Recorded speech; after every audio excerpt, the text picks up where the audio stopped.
So when did it dawn on politicians that body language was so powerful? It's 1960. Vice President Richard Nixon and Senator John F. Kennedy campaign for the presidency. This election will be a turning point in the relationship between politicians and body language. It really wasn't until what's labeled the Great Debate, which is the debate between Nixon and Kennedy, the first televised debate, that candidates began to realize they had to focus on their nonverbal visual image. Smith, Senator Kennedy, the things that Senator Kennedy has said, many of us can agree with. The candidates square up to each other in front of a television audience of 70 million people. Nixon looks far less assured in front of the cameras than Kennedy. Federal control. Mr. Nixon, would you like to comment on that statement? I have no comment.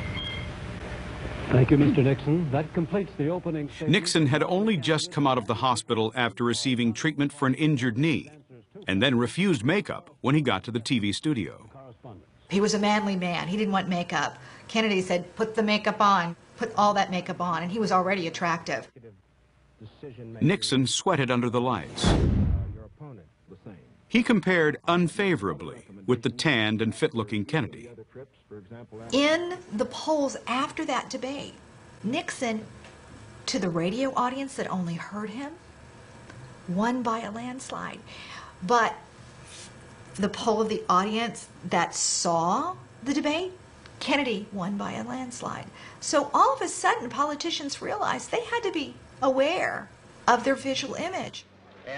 Nearly 50 years later, today's presidential hopefuls receive saturation media coverage. Voters observe their every move. Under such scrutiny, managing their image is a job for the professionals. The whole thing is a game of image versus objectives. Your objective is to win the vote. Body language is, of course, an important part of that image, which is why many politicians employ coaches, like Mark Jeffries.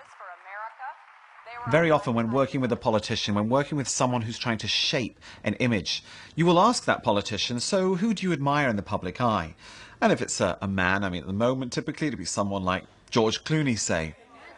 Because here's someone who embodies style and charm and charisma, and yet isn't extremely young and isn't extremely old, so he's kind of an ideal model. The very training actors like Clooney undergo usually leads to good body language in public.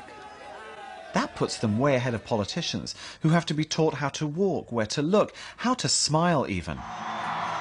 So is it possible to detect signs of body language coaching in a politician?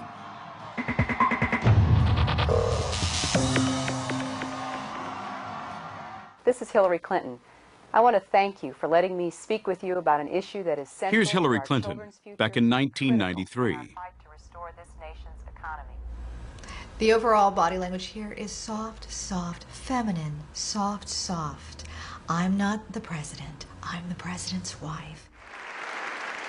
Back then, Hillary's body language was very understated. Stand up, you silly woman. All right. Okay. So she comes in and she's a little hunched over, because that's what you do when you feel slightly threatened. Because when you don't feel threatened, when you feel very confident, you stand up very straight. You thrust your chest out. Fast forward 15 years, through Hillary's journey from First Lady to U.S. Senator to candidate for the Democratic nomination for president. How much has her body language changed? It's so interesting and so dramatic of a change from earlier Hillary to, I call Hillary Light. This has been this transformation of her body language, how she's approaching people.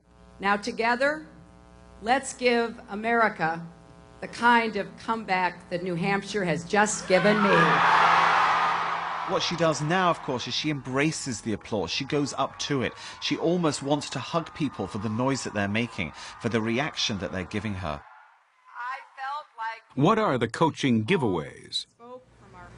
You can tell when somebody is coached, when their gestures don't seem natural, when the beat is off slightly, when you can tell I'm thinking and then I'm showing. Hillary always looks like she thinks before she shows anything. I am not going out there on my own. Mark Jeffries also detects signs of coaching in the new, improved Hillary. Who believe, as I do, that this country is worth fighting for. Now, you see, when you coach your politician, you have to create the illusion that they are loved by many. Now, even when you step out onto a stage and your audience is applauding you, you still have to create this image that there are people out there who you know personally, people that you're thrilled to see. So what you do as a politician is you point to the audience. This is the only time you can use your finger, because you're going, hey, thanks for coming. Now, of course, there's no one there that they know. And if you are in the audience, you're looking at her going, she's pointing at me. Is there somebody else? But the whole thing is a game, and it's a brilliant one, because when you watch it on TV, you go, wow, she knows so many people. Politicians now know they must pay attention to the 93% of communication that's nonverbal. But what role does body language have in everyday life? Does good body language help close a deal? To find out, we hired 2 women to pose as new car customers.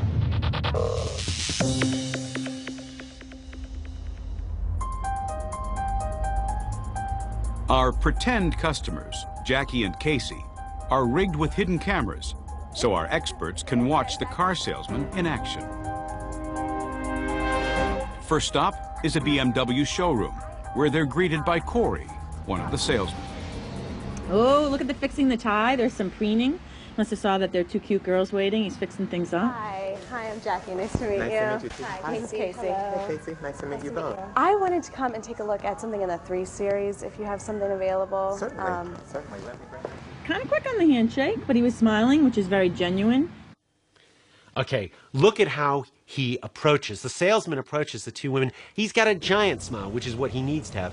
And he's also got his head bowed slightly forward, which is very important for displaying submissiveness. Very useful for a salesman. Salesman Corey has started off well. Oh, looks like he put a winter coat on and an umbrella. He's going to take the girls outside. So this is a man that wants to make a sale. And it looks like he's going to give Jackie and Casey a test drive. I'm looking more at the sedan, I think. I'm not looking for anything particularly fast, nothing. Look at not messing around. This guy is on his A game. Great posture. He had a little jump in his step there going to the car. And off they go. I believe this salesman's body language is near perfect throughout. Corey gets high marks from our experts. But were our customers impressed by his performance? What do you think of Corey's first impression? I thought he was very friendly, really sweet. You know, real, like, easy to talk to, down-to-earth kind of guy. Do you think his body language would have helped or hurt an actual sale with you guys? Personally, I think it would have helped. It would have helped. His body language in with his personality. The following morning, they go to a Toyota dealership. This time, there'll be an extra hidden camera rigged inside the frame of Jackie's sunglasses. This is Jackie. Hi, Jackie. This is Jerry. Jerry, hi, good Nice to meet you. So, How will salesman Jerry compare with Corey? This position right here where we see Jerry, see what he's doing with his thumbs? He's rubbing his hands. That's called the self-touch gesture. Jerry's self-touch gesture is similar to Richard Nixon's hand-rubbing during the Watergate investigations. This is a comfort gesture, and it means that he's feeling in some way uncomfortable. Body language can't be considered in isolation. It's usually an amplifier to what you're already saying. Now, he's moving calmly, he's assuring, but he's not assuring to them. He's actually essentially assuring himself. Both cars come with a built-in remote. It's built into the key fob. okay. So that you don't have to have a separate piece. Here's the problem. He's looking down. He did not connect with eye contact with the women. Here, there's a disconnect. He's, by standing up, what happens is you're saying, I'm more important than you. If anything, he should be down, crouched on his knees a little bit. Inside the car, Jerry's showing off the various features. But is his body language helping to persuade a potential customer? Oh my God, that is very nice.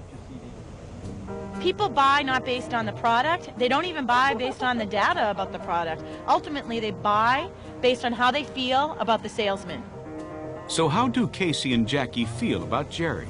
He seemed a little distant to me in general, even when we were, I mean, it got better as it went on in time, but there was definitely some distance there throughout the sale. Camry is more Comparing their experiences, we asked them which salesman would be more likely to sell them a car.